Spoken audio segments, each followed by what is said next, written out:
नमस्कार दोस्तों, आप सभी के साथ आज शेयर करने वाला हूं लाइव प्रोसेस की कैसे सीबीएस का डाटा जो है अपने फिनैकल तक लेकर जाना है और किस तरीके से जो है डाटा फैच करके सीएसएम डे करके अपना डाटा जो है डीटीआर में रिफ्लेक्ट करना है। तो वीडियो को अंत तक मिस मत करिए, देखिए सबसे पहले एचएफटीआई में एंटर चेक कर लेंगे। पूरा प्रोसेस बता रहा हूँ, जैसे हमने अब फिनैकल का कोई काम नहीं करना तो हमने एचएफटीआई में एंटर सबसे पहले चेक किया।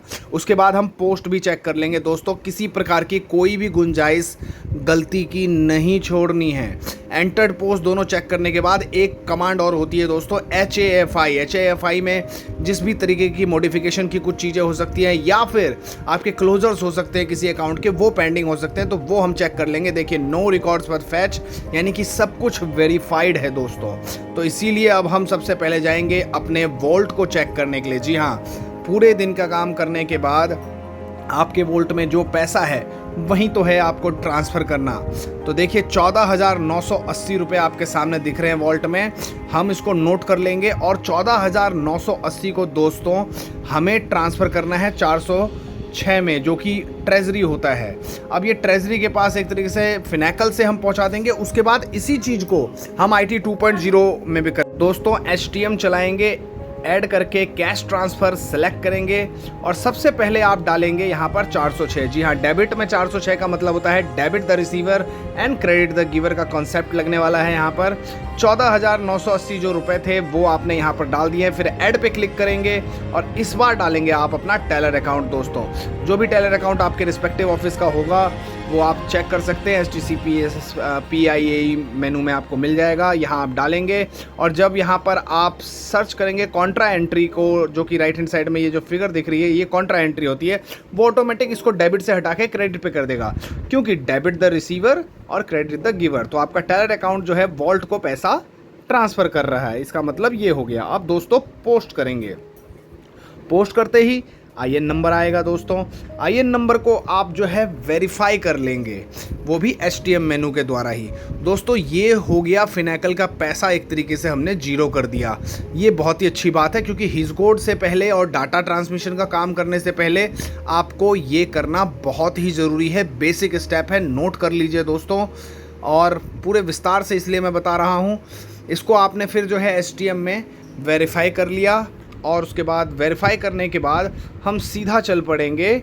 एक बार वॉल्ट को चेक भी करना चाहें तो आप जाकर STCPIAE मेनू में जाकर चेक कर सकते हैं कि आपका वॉल्ट जो है वो जीरो हो गया या नहीं हो गया दोस्तों। तो हम जाकर इसको चेक करते हैं। और एक और बात आप ध्यान रखिएगा कि CBS डाटा फैच जो है वो अब तत्काल हो जाता है, तो घबराने की बिल्कुल भी ज़रूरत नहीं है। अब देखिए यहाँ पर जैसे how to adjust net amount collected in Finacle in IT 2.0, Finacle का आपने जो है ये ट्रांसफ़र कर दिया। अब IT 2.0 में बुकिंग सॉल्यूशन में जाके काउंटर ऑपरेशन जाना है, मिसलेनियस ट्रांजैक्शन अकाउंटिंग होगा, वहाँ पर सेलेक्ट वॉलेट एडजस्टमेंट रिसीट और पेमेंट। देखिए यहाँ पर 14,980 है, प्लस में है, एक तरीके से पैसा बढ़ा हुआ है हमारे पास, हमने कुछ भी एडवांस नहीं लिया था, तो यही पैसा हमें एक तरीके से बढ़ाना है, यानी कि रिसीट में डालना है।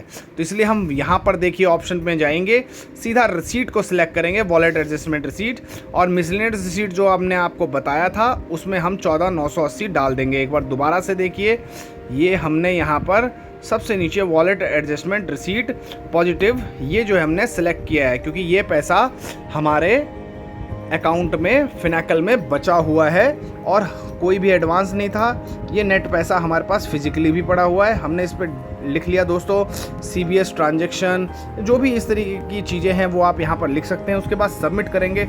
सबमिट करने के बाद दोस्तों ये वॉल्ट में पैसा आएगा। वॉल्ट में ऊपर जो है होम पे आप क्लिक करके जब रुपए के सिंबल जो कि आपके राइट हैंड साइड ऊपर कॉर्नर में आपको दिख रहा होगा वहाँ सर्च करेंगे तो वो जो है पैसा रिफ्लेक्ट करेगा। जब तक पैसा रिफ्लेक्ट नहीं करता दोस्तों तब तक आपको आगे का काम नहीं करना है, ये बात ध्यान रखना है, संयम बनाए रखना है।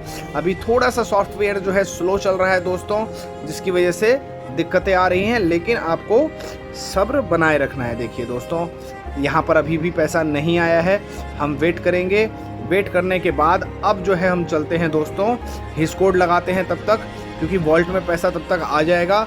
अब हमने फिनैकल की तरफ एक बार फिर से रुख करते हैं, हिस्कोड लगाएंगे। हिस्कोड लगाने के बाद दोस्तों सबसे एक मेनू जो है आसानी से दिया गया है, CSM DAY। नोट कर लीजिए इस मेनू को, ये बहुत ही काम आने वाला है अगले कुछ दिनों तक, जब तक इंटीग्रेट नहीं होता हमारा फिनेकल।